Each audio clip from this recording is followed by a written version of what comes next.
Kembali lagi bersama kami di Regia Finansial. Kali ini kita akan mencari tahu apakah ada hal yang bisa kami temukan di laporan keuangan kuartal ketiga untuk saham AKPI PT Arga Karya Prima Industri. Nah, kita lihat ini laporan keuangannya ya. Nah, ini ada direktur utamanya, ada Wilson Pribadi. Alamat kantornya di Jalan Pahlawan Karangasem di Bogor. Alamat domisili ada apartemen Airlangga, Mega Kuningan, Jakarta Selatan. Kemudian ada Jimmy Jajanto sebagai direktur, di alamat kantornya sama di Jalan Pahlawan Bogor, dan alamat domisili itu di Jalan Tanjung Duren.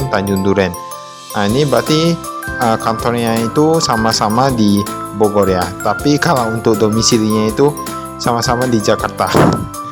Jadi agak beda ya domisili sama alamat kantornya. Kemudian kita lihat ini di sini ada dituliskan juga nomor teleponnya. Nah, ini ada nomor teleponnya. Kita lihat yang lain. Ini ada aset. Nah, aset ini aset lancarnya, aset lancar kas dan bank. Yang ini semua rupiah ya. Jadi ini di sini menurunnya dari tahun lalu. Tahun lalu sekitar 59 miliaran, sekarang berkurang menjadi 44 miliaran. Dana yang dibatasi penggunaannya ada sekitar 44 miliaran dan berkurang dari tahun lalu sekitar 45 miliaran. Jadi berkurang sedikit. Investasi jangka pendek bertambah sedikit lah. Dari 12,9 miliaran menjadi 15,1 miliaran. Untuk piutang usaha pihak berrelasi berkurang menjadi tidak ada dari tahun lalu 189 juta. Pihak ketiga ini meningkat ya. Piutangnya meningkat 621 miliaran. Dari 575 miliaran.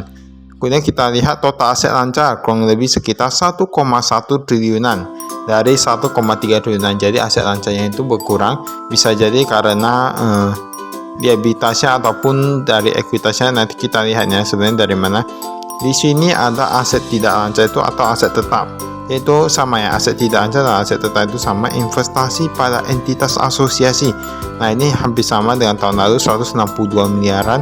Kemudian ada aset tetap 1,9 triliunan. Jadi berkurang sedikit yang aset tetap. Total asetnya itu berkurang sedikit juga dari 3,5 triliunan menjadi 3,3 triliunan. Jadi berkurang mungkin kurang lebih 200 miliar. Nah, ini jadi agak berkurang ya, tapi nanti kita lihat ini sebenarnya dari liabilitasnya kah ataukah dari ekuitasnya, karena ini sebenarnya aset ini adalah liabilitas tambah ekuitas. Liabilitas itu artinya hutang ya. Kita lihat pinjaman bank jangka pendek. Wah, ini meningkat banyak ya, dari 456 miliaran menjadi 614 miliaran. Jadi meningkat hampir 200 miliar. Ada utang usaha menurun cukup banyak, mungkin 200 miliar atau 300 miliar, dari 507 miliaran menjadi 230 miliaran. Ada utang pajak menurun juga dari 2 miliaran menjadi 1 miliaran. Ada bagian pinjaman jangka panjang jatuh tempo dalam 1 tahun, itu termasuk dalam untuk jangka pendek ya. Kalau di bawah 1 tahun itu sekitar 29 miliaran dari tahun lalu sekitar 100-an miliaran. Jadi total untuk yang hutang jangka pendeknya ini berkurang. Ini cukup bagus ya, dari 1,1 triliunan menjadi 919 miliaran. Jadi berkurang sedikit. Sebenarnya bukan berkurang sedikit, bukan cukup banyak juga, mungkin 20% atau belasan persenan. Kita lihat total liabilitas jangka panjang. Nah, yang jangka panjang pun berkurang nih, dari 700-an miliaran menjadi 6,9 miliaran. Dari 700-an miliaran menjadi 600-an miliaran. Kemudian kita lihat dari ekuitasnya ini berkurang juga, tapi sedikit saja, dari 1,7 triliunan menjadi 1,7 triliunan. Jadi mau dibilang liabilitasnya itu walaupun berkurang banyak, tetapi ternyata ekuitasnya itu berkurang, tapi tidak terlalu signifikan ya. Kita lihat penjualan netonya. Nah, ini penjualan netonya ternyata berkurang juga, dari tahun lalu ya 2,4 triliun menjadi 2 triliunan saja. Beban pokok penjualan karena penjualannya menurun, jadi ini pun berkurang juga dari 2,1 triliunan menjadi 1,8 triliunan. Jadi ini cukup bagus karena bisa mengelola beban pokok penjualannya. Laba brutonya ini yang berkurang menjadi 148 miliaran dari tahun lalu sekitar 293 miliaran. pendapatan lain-lain. Nah, ini yang agak berkurang cukup banyak nih. Tahun lalu mereka mencatatkan pendapatan lain sekitar 229 miliaran. Sekarang menjadi hanya 5 miliaran, berkurang sangat drastis. Entah dari mana ya, nanti kita lihat, seharusnya ada dibahas. Ini ada beban penjualan berkurang. Jadi tanpa ini mereka melakukan penghematannya untuk beban-bebannya penjualannya umumnya. Nah, beban umum dan administrasi juga berkurang dari 62 miliaran menjadi 52 miliaran. Laba usahanya, ini laba usahanya yang cukup anjlok dari 330 miliaran menjadi hanya 26 miliaran. Tapi sebenarnya yang kita lihat itu bukan laba usahanya yang tertera di sini ya. Kita lihat laba yang bisa diatribusikan kepada milik entitas induk. Nah, ini ada nih. Nah, ini udah ditampilkan minus 17 miliaran. Jadi untuk sampai kuartal ketiga ini minus 17 miliaran. Dari kemarin, tahun kemarin yang untung 200 miliaran.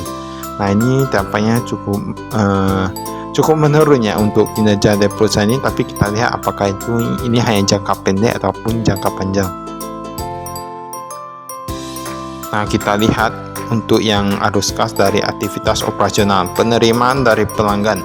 Penerimaan dari pelanggan tampaknya berkurang dari 2,3 triliunan menjadi 2 triliunan saja. Pembayaran kepada pemasok ini pun berkurang juga dari 1,9 triliunan menjadi 1,7 triliunan. Tampaknya mereka melakukan penghematan secara besar-besaran. Pembayaran kepada karyawan berkurang juga dari 173 miliaran menjadi 153 miliaran. Pembayaran beban usaha berkurang cukup drastis dari 147 miliaran menjadi 89 miliaran. Tampaknya ini ada penghematan besar-besaran. Ini ada penerimaan dari pendapatan keuangan 339 juta dari tahun lalu 236 juta. Kas dari operasional hampir sama ya dengan tahun lalu, kurang lebih 25 miliaran. Ada penerimaan dari atau pembayaran untuk investasi jangka pendek. Jadi tampaknya mereka ada melakukan investasi jangka pendek sekitar 2 miliaran, pada tahun lalu mereka ada terima 283 jutaan. Yang dapat oleh aset tetap, mereka ada melakukan pembelian aset tetap kurang lebih 74 miliaran dari tahun lalu sekitar 81 miliaran. Jadi untuk yang kas neto dari aktivitas investasinya itu minus ya. Karena tahun lalu mereka ada hasil penjualan aset, ada asuransi, tapi tahun ini nggak ada, jadi minus. Ini ada penerimaan pinjaman jangka panjang. Penerimaan pinjaman jangka panjang tampaknya berkurang ya, karena berarti mereka mengurangi pinjaman. Untuk yang dibatasi penggunaannya juga berkurang, tapi pembayaran pinjaman jangka panjang meningkat, berarti mereka sedang membayar hutangnya. Kemarin mereka bayar hutangnya tahun lalu 73 miliaran, sekarang menjadi 74 miliaran. Jadi itu ada salah satu stigma positifnya ini. Yang kita lihat ini ada dijelaskan dewan komisarisnya siapa, dia itu utamanya siapa di sini. Ini ada komite auditnya. Nah, jadi jika ingin melihat lebih lengkap bisa langsung buka laporan keuangannya ya. Atau mau baca-baca yang ini, tulisan-tulisan ini yang panjang-panjang ini ya kan. Kita lihat dulu apakah ada yang bisa ditemukan. Ini seharusnya kalau ini, nah ini ada kurs. Nah, ini kursnya kurang lebih sama ya dengan beberapa perusahaan yang telah kami lihat ya.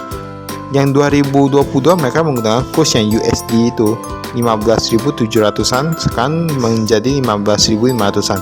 Yang hampir sama ya. Euro juga 16.404 menurun juga. Ringgit Malaysia berkurang juga. Kenapa kurs ini ditampilkan? Karena kurs ini ditampilkan agar kita bisa menghitung secara lebih detail, dan tentunya kurs berpengaruh pada jumlah aset, hutang, dan harta dari sebuah perusahaan.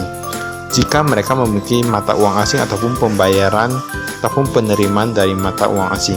Dan setahu kami, Arga Karya Prima Industri ini banyak melakukan ekspor. Jadi kita lihat saja apakah ada yang bisa kita temukan. Nah, ini udah sampai di kas dari bank. Jadi kas ini artinya cash yang dipegang di tangannya. Kalau yang di bank ada di situ, kas di bank. Kas yang dolar AS. Nah, ini meningkat nih. Ini cukup bagus ya. 344 juta. Oh, 344 juta saja dari 150 juta. Kemudian rupiah ada 168 juta dari 168 jutaan. Euro menurun sangat tajam menjadi 27 jutaan aja cash di tangan dari sebelumnya 139 jutaan. Mata uang asing juga menurun, tapi ini semua menurunnya. Yang cash di tangan 597 juta. Oh, kebanyakan mereka tahu di dolar AS. Mungkin karena USD sedang naik-naiknya, jadi mereka melakukan tahu di dolarnya kemarin ya. Ini pihak ketiga, ini kas di bank. Nah, ini kas di bank ada Bank CMB Niaga, mereka tahu lebih banyak di sana, ada sekitar 7 miliaran, tapi berkurang dari tahun lalu menjadi dari 10 miliaran menjadi 7 miliaran. Dan ini ada bank baru ini yang sebelumnya gak ada yang cash di banknya, tapi tahun lalu mereka ada gunakan sepertinya. Ini cuma untuk cash di bank aja. Bank CTBC, ada yang tahu Bank CTBC? Sekitar 3 miliaran mereka taruh. Kemudian ada Bank KLB Hana Indonesia, tahun lalu gak ada, sekarang ada. Standard Chartered yang tahun lalu ada, sekarang nggak ada. Nah, ini ada mereka rekening dolar juga nih. Rekening dolar Bank CMB Niaga berkurang menjadi 13 miliaran dari sebelumnya 19 miliaran. Kemudian ada Bank Sinhan Indonesia, ada yang tahu Bank Sinhan Indonesia? Nah, ini meningkat ya menjadi 2,8 miliaran dari 5 jutaan aja. Ini ada bank-bank baru ini ya.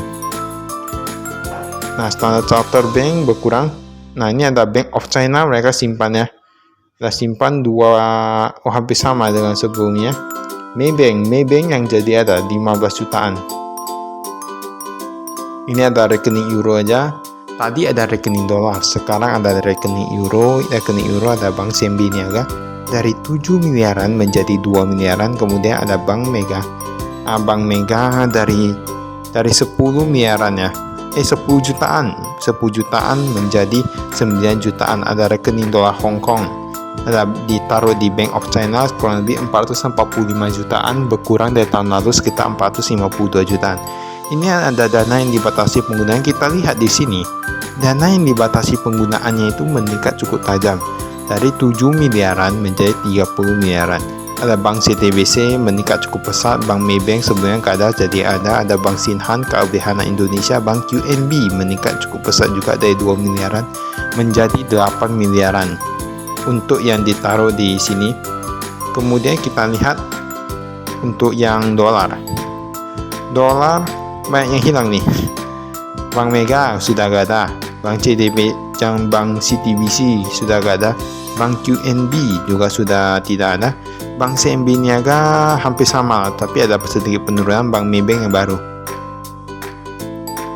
Ini ada juga investasi jangka pendek. Nah, ternyata mereka ada melakukan investasi yang tercatat di bursa itu 16,8 miliaran dari tahun lalu 14,4 miliaran. Jadi cukup meningkat ya. Meningkat cukup tidak terlalu banyak, tapi tidak terlalu sedikit juga. Ini penurunannya tampaknya 1 miliaran nih, 1,6 miliaran. Dari tahun lalu penurunnya sekitar 1,5 miliaran juga. Kita lihat lagi. Nah, ini ada piutang usaha. Piutang usaha untuk yang lokal ini sedikit meningkat ya. Ini antara dua saja. Antara lokal itu penjualannya sedang banyak, ataukah lokal itu mereka sedang kesulitan sehingga sulit membayar hutang. Kemudian ini ada pelanggan ekspor. Ada 238 miliaran dari tahun lalu 264 miliaran, jadi mengalami penurunannya. Sebenarnya yang piutang ini kalau lebih sedikit lebih bagus. Mengapa? Karena cash flow. Mereka bisa pakai uangnya untuk diputar lagi lebih cepat, lebih bagus. Jadi tidak macet. Karena misalnya kalau kita pinjam lagi uang di bank kan kena bunga. Tapi kalau kita pakai kas sendiri dari hasil penjualan sendiri itu kan lebih bagus. Analisa umur piutang usaha. Nah, ini ada nih. Ini tampaknya sedikit meningkat dari tahun lalu. Berarti sedikit macet dari tahun lalu. Ini yang lebih dari 91 hari ada sekitar 20 miliaran. Pada tahun lalu hanya sekitar 44,8 miliaran, sekarang menjadi 20 miliaran. Ya, angka ini buat dibilang cukup besar, artinya meningkat kira-kira 4-5 kali lipat. Nah, ini tidak tahu ya mengapa bisa piutangnya seperti ini. Ini ada 61 sampai 90 hari kurang lebih 9,9 miliaran, menurun dari 12 miliaran.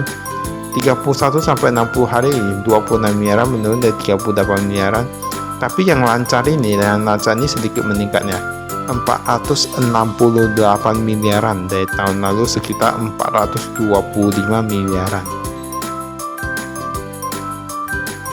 Kita lihat, nah ini ada persediaan bahan baku. Bahan baku mereka menjadi agak sedikit ya, bahkan berkurang setengahnya kalau boleh dibilang rata-rata. Bahan bakunya dari 434 miliaran menjadi 272 miliaran. Kemudian bank jadi dari 133 miliaran menjadi 61 miliaran. Ya rata-rata hampir berkurang 2 kali lipat. Barang dalam prosesnya ini hampir sama aja. 19 miliaran menjadi 19 miliaran. Jadi bertambah sedikit. Suku cadang berkurang sedikit dari 32 miliaran menjadi 25 miliaran. Nah ini ada uang muka perpajakan kita skip dulu ya.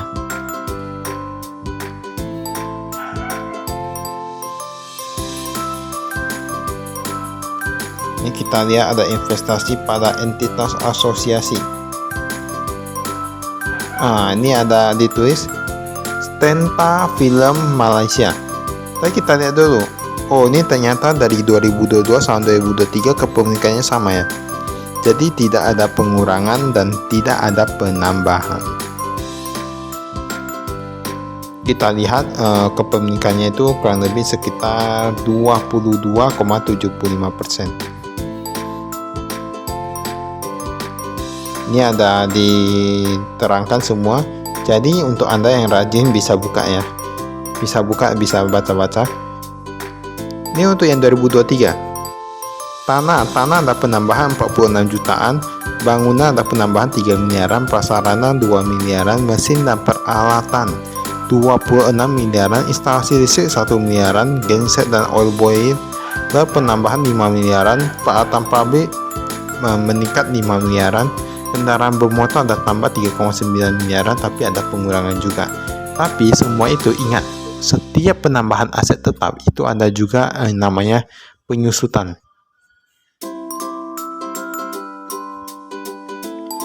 Pinjaman bank jangka pendek.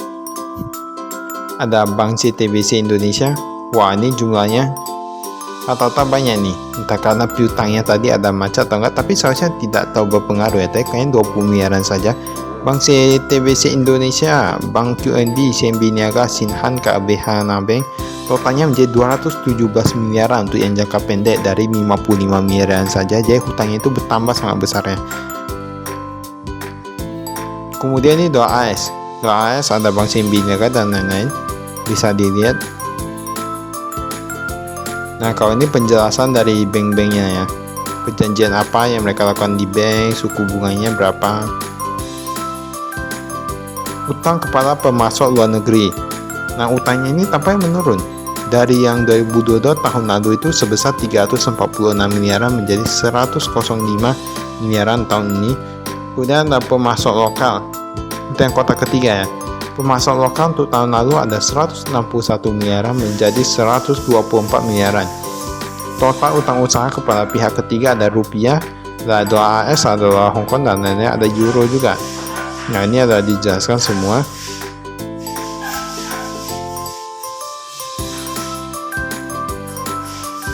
Yang ini kita skip. Ada biaya jasa kini, biaya jasa lalu, skip ya. Liabilitas, kenaikan penurunan, subtotal yang dikreditkan ke penghasilan, skip. Nah ini nih, jatuh tempo liabilitas imbalan pasti tak terdiskonso sebagai berikut. Lebih dari 5 tahun ada, 1 tahun ada, 1 bulan ada. Ini komisarisnya yang jadi komisaris paling banyak itu Henry Lim untuk sahamnya, kepemilikannya ada sebesar 3,37%, dan untuk yang Amisha Richard sekitar 1,7%. Paling banyak ini saat PT Tiara, Prisma Tama, dan lain-lain. PT lain-lain itu pemegangnya paling banyak. Ini penjualan itu. Penjualan domestik pihak ketiga ada 1,1 triliunan dari 1,3 triliunan, jadi berkurang ya untuk yang domestik. Untuk ekspor ini ada juga. Pemakaian bahan baku, beban produksi bahan baku berkurang juga pemakaiannya. Ya, beban pokok produksi sekitar 1,8 triliunan berkurang dari 2,1 triliunan tahun lalu. Nah, ini ada dijelaskan lagi persediaan barang. Jadi ini untuk yang di bawah ini lebih secara umum, tapi mereka udah dirangkum ya. Jadi ini boleh dibilang ulang-ulang dari yang atas tadi. Tapi mungkin ada beberapa hal yang belum disebutkan tadi yang di atas. Nah, ini ada ongkos angkut. Untuk yang tahun lalu ongkos angkut sebesar 95 miliaran.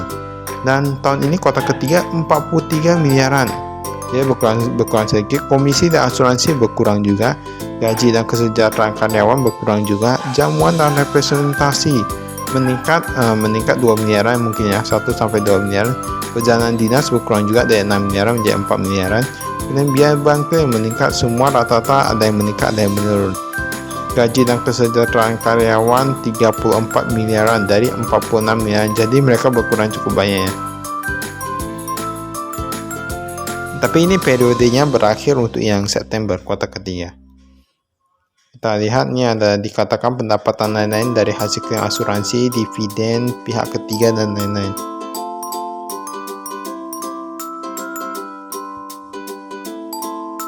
Kita lihat apakah ada yang bisa ditemukan. Ini penjualan dari Stenta Film. Ini piutangnya 0. Stenta Film penjualnya 751 juta. Jadi berkurang sedikit dari tahun lalu ya. Gaji dan kesejahteraan manajemen. Wah, ini gaji dan kesejahteraan manajemennya tinggi nih. Dewan komisaris dan direksi sekitar 12,9 miliaran. Wah, dari tahun lalu 12,8 miliaran, jadi cukup banyak. Bahkan menjadi berpengaruh terhadap 9,27% beban. Nah, ini yang perlu diwaspadai, apakah nih perusahaan ini terlalu mementingkan manajemennya ataupun untuk mementingkan kantong pribadi atau enggak ya. Bisa dilihat 9% dari beban. Ya, perlu dilihat lagi. Ini aset dan keuangan lancar. Nah, ini tadi sudah ada disebutkan.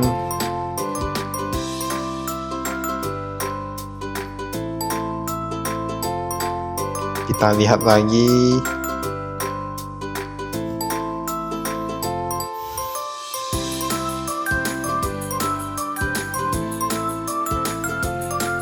Nah, ini ada pinjaman bank jangka panjang kurang dari 1 tahun, 1 sampai 2, 2 sampai 3, 3 sampai 5, dan ada lebih dari 5 tahun.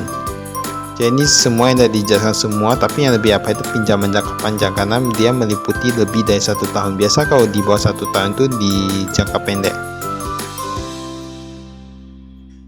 Ini ada dijelaskan lagi, kita skip ya. Nah, tadi sudah dilihat.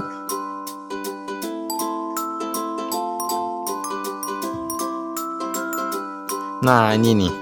Ternyata penjualnya itu ada di Asia, ada ke Amerika, ada Afrika, ada ke Timur Tengah, ada Eropa, ada Australia dan Selandia Baru.